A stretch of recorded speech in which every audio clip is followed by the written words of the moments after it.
안녕하세요. 서울과학기술대학교 기계시스템디자인공학과 솔라 스털링 엔진팀의 최기원입니다. 캡스톤 디자인 4차 발표 시작하겠습니다. 발표는 개발 동기, 제작 과정, 개발 내용, 프로젝트 성과 및 기대효과 순으로 정리하여 발표하겠습니다. 먼저 스털링 엔진에 대해 설명하겠습니다. 스털링 엔진은 닫힌 공간 안의 기체를 서로 다른 온도에서 압축 및 팽창의 사이클을 통해 열 에너지를 운동 에너지로 바꾸는 장치입니다.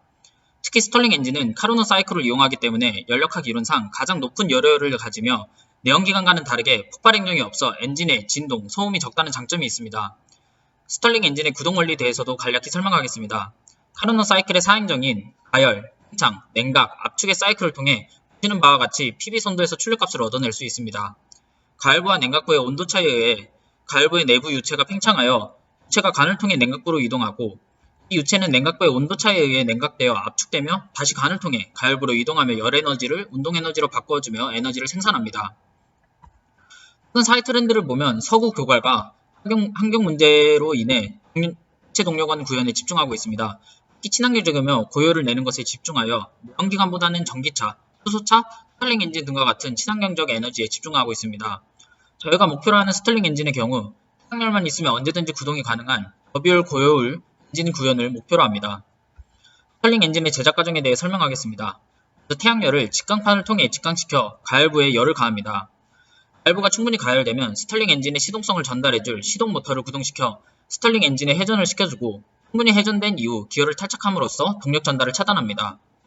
반복되는 카르노 사이클을 통해 전력을 생산하면 이를 발전용 모터를 통해 배터리로 축전되거나 워터 펌프로서 활용할 수 있습니다. 축전된 배터리를 통해 초기 스털링 엔진 구동 시 시동성 모터를 구동시킬 수도 있습니다. 스털링 엔진의 설계 과정입니다. 설계한 스털링 엔진의 규격과 소재를 적용하여 NCS를 통해 해석한 결과 이와 같은 결과값을 얻을 수 있습니다. 따라서 충분한 열전도를 가지고 있다고 판단하여 스테인리스와 알루미늄으로 소재를 선정했습니다. 실제로 가열되어 실린더의 온도 변화를 살펴봤을 때 유사한 값을 보입니다.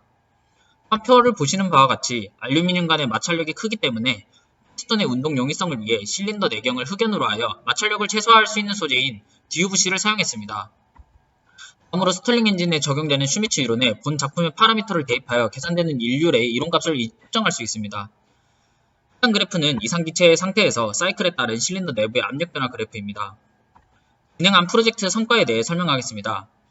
시동용 모터를 통해 스털링 엔진에 시동을 부여하여 스털링 엔진이 구동되었을 때 발전용 모터를 통해 출력되는 전압과 에너지를 측정하는 방식으로 에너지 출력값을 측정했습니다. 팽창, 압축의 주기의 밸런싱이 되어야 효율을 기대할 수 있지만 현재 그 적절한 밸런스를 찾지 못해 오히려 효율이 떨어지는 현상을 보입니다. 본 프로젝트의 스털링 엔진은 에너지 효율이 미비한 이유로 프로토타입과 비교하여 그 효율의 문제를 분석하였습니다. 그 원인으로 크게 세 가지를 들 수 있습니다. 첫 번째, 마찰 손실로서 마찰이 크면 이에 따른 에너지 손실이 증가하여 최소화되어야 되는데 프로토타입과 본 작품을 비교하였을 때 저희 작품의 마찰이 매우 크다는 것을 알 수 있었습니다.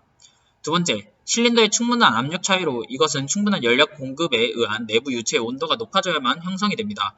하지만 본 작품에서 서피스 온도는 충분히 높아지는 반면에 내부 작동 유체의 컨벡션이 미비하여 충분한 압력 차이를 형성할 수 없었습니다. 세 번째, 실린더의 내부 밀폐가 주요 고려 대상 중 하나입니다. 본 작품 역시 밀폐를 고려하여 가공을 했지만 마이크로미터 단위의 정밀 가공 등의 요소가 필요로 하기 때문에 최적의 밀폐도를 찾지 못했습니다. 이번 프로젝트를 진행하면서 주요하다고 느낀 것은 설계 파라미터를 측정하고 조정함으로써 본 작품에서 필요한 압력 및 플라이의 간성 등의 물성치를 정량적으로 측정하여 설계에 최적화를 해야 한다는 것입니다. 이에 따라 압력을 측정할 수 있는 압력 센서와 그 압력을 조절하여 최적의 압력값을 찾을 수 있는 밸브 등을 통해 압력, 관성, 온도차, 전도율 등의 밸런스를 찾아가는 것이 중요하다는 것을 깨달았습니다. 스털링 엔진의 제작에 따른 예상 기대효과는 다음과 같습니다.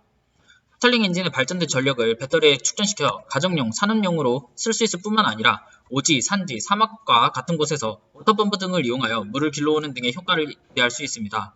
또한 이 부분이 현대 스마트 그리드의 발전에서는 가정에서 컨덴싱 보일러와 스털링 엔진의 결합으로 폐열을 이용하여 남는 열을 최대한 많이 활용할 수 있는 스털링 소형 열병합 발전기로 변화하여 높은 종합 에너지 효율을 발휘할 것으로 기대됩니다. 이상으로 발표 마치겠습니다. 감사합니다.